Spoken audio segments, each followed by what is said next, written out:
Okay, so I got a car 15 months ago, and for about 14 of those months, I've sounded like Lone Wolf McQuade every time I open my door.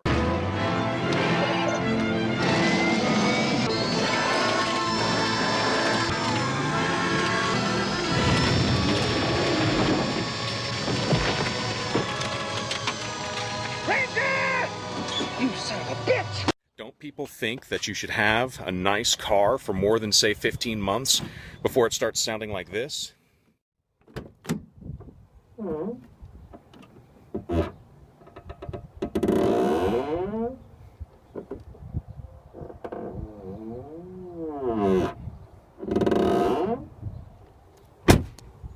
Then again, maybe not.